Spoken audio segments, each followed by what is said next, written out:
Bonjour à tous, la plupart du temps je vous parle de ma famille dans des exemples. J'essaie cependant d'englober plusieurs aspects pour que ça puisse correspondre aux choix tous différents de chacun d'entre vous. Cette fois-ci je vais procéder différemment. Je vais vous dévoiler mes sentiments les plus profonds par rapport à l'école et ce pourquoi je préfère que mes enfants n'y soient pas. Je vais vous donner la vision que je me suis construite au fur et à mesure de cette institution et des prises de conscience successives. Tout d'abord en tant qu'élève, puis professeur des écoles, et enfin à travers mes lectures, mes rencontres, des expériences vécues, et bien sûr grâce à ma sensibilité de maman. Je vais dire les choses simplement, sans détour. Ce n'est pourtant pas une accusation ou un jugement, mais tout simplement un constat. Ce n'est pas de la haine qui guide mes mots, mais plutôt l'amour de l'humain, de l'individu ou de l'individualité, de sa force d'apprentissage, l'amour de la liberté, et l'envie de respect des choix individuels. Une petite parenthèse pour les enseignants et autres salariés de l'éducation nationale. J'ai conscience que vous êtes au service de cette institution et que vous faites au mieux que vous pouvez avec ce que vous avez. Comme un parent fait du mieux qu'il peut avec ses enfants, avec son vécu, ses émotions. Je crois en l'humain et je pense qu'il est bon par nature. Il est vrai que j'ai croisé des personnes malveillantes, cependant pas plus qu'ailleurs, lorsqu'on parle d'enfants. Nous avons tous nos casseroles, bien sûr. Je vais donc parler du contexte général et pas des personnes qui y travaillent. D'après le docteur Robert Butler, l'agisme est un processus par lequel les personnes sont stéréotypées et discriminées en fonction de leur âge et qui s'apparente à celui du sexisme ou du racisme. Certes, nous pouvons y avoir recours dans nos familles, car c'est ancré depuis tellement longtemps que ça peut passer inaperçu. Mais à l'école, on ne peut pas passer outre. L'organisation de celle-ci fait que ça ne peut pas être autrement. Les enfants sont répartis par tranche d'âge, car on part du principe qu'ils seront plus identiques par rapport au comportement et aux apprentissages, et donc que ça sera plus facile. Ainsi, l'enfant aura le droit de faire la sieste en petite section, voire en moyenne section, mais pas après. Et si en petite section il ne désire plus la faire, eh bien, c'est pas grave, il ira se reposer quand même, un petit peu, avec les autres, même s'il n'en a vraiment pas envie. De plus, un élève doit entrer dans la lecture dès son entrée en CP. On va tout faire pour, en tout cas. Tu n'es pas prêt pour la lecture ? Ça ne t'intéresse pas ? Ne t'inquiète pas, nous allons faire du soutien avec toi. Tu vas en faire encore plus que les autres. Ce qui peut avoir pour conséquence de dégoûter un enfant de la lecture parce qu'il n'est pas prêt. Pour quelques années, voire pour toute sa vie, il sera qualifié de mauvais lecteur. De façon générale, les enfants sont coupés de la société active dès qu'ils sont à l'école. Ils n'ont pas de contact avec le monde du travail. Les raisons évoquées peuvent être diverses, mais c'est de l'agisme. Vous allez me dire, mais on n'a pas le choix, ça peut être dangereux, j'ai vraiment besoin de me concentrer. Et oui, tout à fait, vous avez raison, tout est fait pour que nous n'ayons pas le choix. Mais il existe des cultures où ça ne se passe pas comme ça, où les enfants sont présents, participent ou vaquent à leurs occupations. De plus, je vous rappelle que l'école est récente au regard de l'humanité. Avant, on s'organisait autrement. Donc oui, aujourd'hui, c'est beaucoup plus dur à mettre en œuvre. Mais nous pouvons faire le choix de ne pas faire subir cette discrimination à nos enfants, au moins en partie. Je dis à nos enfants, mais je peux dire à nous-mêmes. Car moi aussi, je souffre d'être obligée d'être séparée de ma famille, si je n'en ai pas envie et si j'ai besoin de contact. Si vous voulez en savoir plus sur le sujet de l'agisme, je vous conseille le livre d'Elfie Reboulot. En ce qui concerne la nature, c'est vrai que nos enfants ne sont scolarisés que 4 jours par semaine et qu'il en reste donc 3 pour profiter du dehors. Mais il me semble que la nature est la source inépuisable d'apprentissage. Nous devrions tous pouvoir en profiter le plus possible. Nous en avons besoin. Et puis, en plus du rythme scolaire, il y a le rythme des parents, parfois épuisant, qui ne permet pas de profiter de la nature autant qu'il faudrait.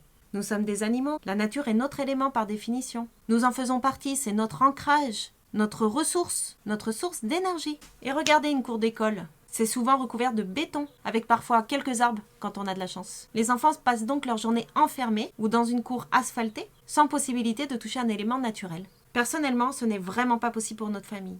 Nous qui vivons dehors. Nous voyons tout ce que nos enfants apprennent dehors. Comment ils évoluent, grandissent, respectent leur environnement. Nos valeurs ne sont pas compatibles avec l'absence d'éléments naturels. Ne serait-ce que 4 jours par semaine.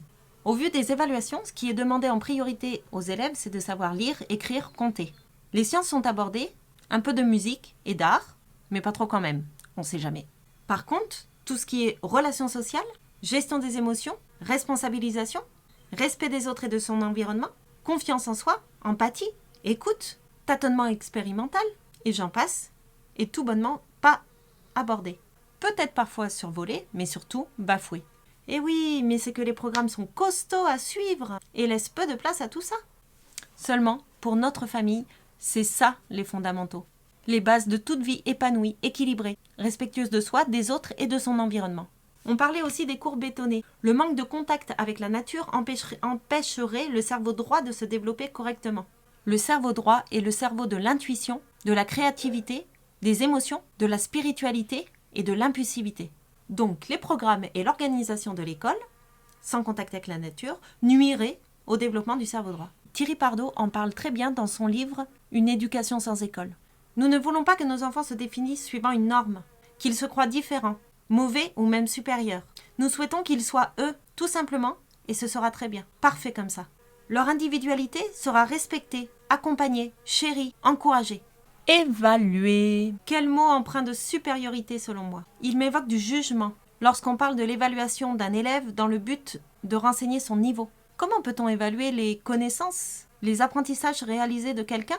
Ça me paraît absurde. Évaluer selon une norme, un modèle, une attente. Une chose que l'enseignant peut évaluer assurément, c'est l'aptitude de l'élève à fournir une production qui correspond à une attente. Mais comment évaluer le niveau d'un enfant ? Encore faudrait-il pouvoir prendre en compte des éléments aussi instables que l'état émotionnel dans lequel se trouve l'élève au moment de l'évaluation, comment ça influe sur lui, ou savoir si ses besoins physiologiques sont bien comblés.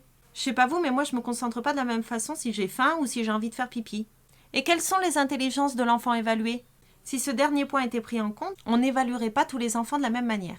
De plus, l'état du correcteur est également à prendre en compte. Et tellement de choses qui rendent l'évaluation objective impossible.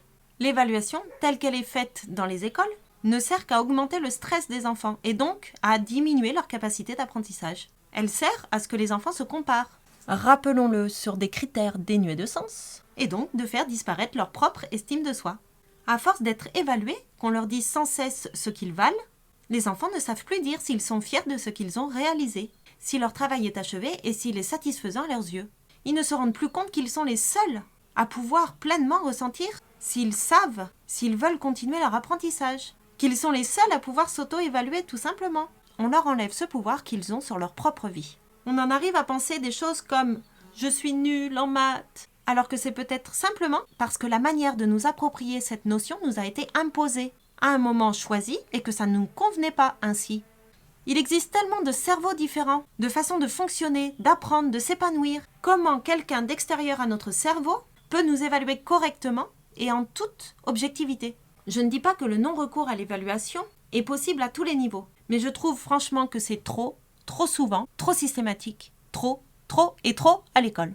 Je souhaite que mes enfants soient seuls juges, dans un premier temps, de leur savoir, de leur production, pour qu'ils deviennent autonomes et responsables dans leurs apprentissages. Faire les choses pour soi-même sans attendre de reconnaissance. J'avoue que ça me fait rêver et j'en suis loin. Une petite citation pour finir sur l'évaluation. Comment évaluer le temps perdu à parler de l'évaluation ? Pour parler des besoins physiologiques de l'enfant à l'école, je vais juste vous donner quelques phrases, je suis sûre qu'elles vous diront quelque chose. Si c'était pour dormir, t'aurais mieux fait de rester chez toi. Allez, réveille-toi et mets-toi au boulot. On vient de rentrer de récréation, tu pouvais pas voir avant ? Bon bah maintenant t'attends, tu iras à la prochaine récréation. Oui, mais il y avait qu'un seul robinet dans la cour et il y avait la queue, du coup j'ai pas eu le temps d'y aller pendant la récréation. Tu peux attendre 5 minutes avant d'aller aux toilettes, ça va bientôt sonner. Ça fait déjà 20 minutes que j'ai très envie et là j'ose juste demander, je sais pas si je vais pouvoir attendre 5 minutes de plus. Allez, concentre-toi un peu, tu peux y arriver, hier t'as très bien compris. Je suis sûre qu'aujourd'hui tu peux y arriver aussi. Ouais, mais j'ai trop faim, j'arrive pas à me concentrer. Est-ce que vous pensez que l'école est un lieu social ? Souvent, les gens me demandent « Vous n'avez pas peur qu'ils ne soient pas sociabilisés ?» Comment dire ? Non, je n'ai pas peur. J'aurais plutôt peur de l'inverse s'ils y allaient. Bon, je m'explique. Une salle de classe, c'est petit. Et les enfants y sont nombreux. Ils ne choisissent pas leurs compagnons de classe et parfois même pas leurs voisins. Ils ne peuvent pas bouger, ou très peu. Leur espace vital ne peut pas y être respecté, vu le nombre d'habitants au mètre carré. Et la cour de récréation ? C'est guère mieux. Il y a ceux qui courent, qui hurlent, ceux qui ont besoin de calme, ceux qui ont faim, ceux qui veulent jouer aux cartes, à l'élastique, au ballon, quand c'est autorisé, les introvertis, les extravertis, les dominés, les dominants, et tout ça dans le même espace clôturé, bétonné, exigu, auquel on ne peut pas échapper. Mais les adultes sont là pour gérer tout ça. Ah bon ? Mais comment est-ce qu'ils feraient ? Ils mélangent les besoins, les envies, et après ils les redistribuent pour que tout le monde ait les mêmes ? Une sorte de moyenne des besoins, en quelque sorte. Désolée de vous dire ça, mais même avec la meilleure volonté du monde, ils n'y arriveront pas. Et j'y arrivais pas non plus quand j'étais dans les cours de récréation. C'est le lieu idéal pour sentir des malaises et des sentiments d'oppression. Pour avoir envie d'apprendre, il faut que ça ait du sens, que ça serve à quelque chose, quoi. Durant ma formation de professeur des écoles, j'ai entendu au moins une fois par semaine, il faut donner du sens aux apprentissages. Et je ne vous dis pas pour donner du sens à des notions entre quatre murs, je me suis littéralement arraché les cheveux.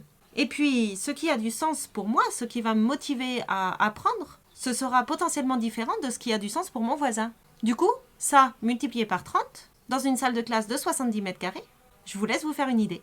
Alors que lorsqu'on est présent à la vie, lorsqu'on a un contact avec la nature environnante, tout prend sens. Les questions fusent, les opportunités d'apprendre pleuvent. Il suffit d'être attentif, réactif, disponible. En fait, je dis ça, mais je me rends compte que même quand je ne suis pas disponible, ça n'empêche pas mes enfants de se poser des questions, de vivre, d'apprendre, de faire plein de choses. Ils mettent des stratégies en place, ils testent, ils expérimentent, ils réorganisent, ils apprennent, même sans moi. En quelques mots, j'ai conscience qu'il se passe aussi des belles choses à l'école. Mais pour toutes ces raisons-là, je ne souhaite pas ça pour mes enfants. J'ai fait le choix, enfin nous avons fait le choix, de nous organiser afin de leur permettre de ne pas y aller tant qu'ils le souhaiteront. Nos enfants ont également cette conscience qu'il y a des avantages à aller à l'école, des inconvénients à ce que leurs copains y aillent et pas eux, car ils n'ont pas le même emploi du temps. Ils voient aussi l'importance à pouvoir choisir par eux-mêmes, en fonction de leur centre d'intérêt, à ce que leur individualité soit respectée. Ils aiment ne pas être obligés de répondre à une norme. J'aime les voir vivre et grandir ainsi. Et plus nous avançons sur ce chemin, plus ça devient une évidence pour nous. J'espère que cette vidéo vous fera réfléchir. Mettez un pouce si vous aimez et n'oubliez pas de vous abonner. Allez, à très bientôt!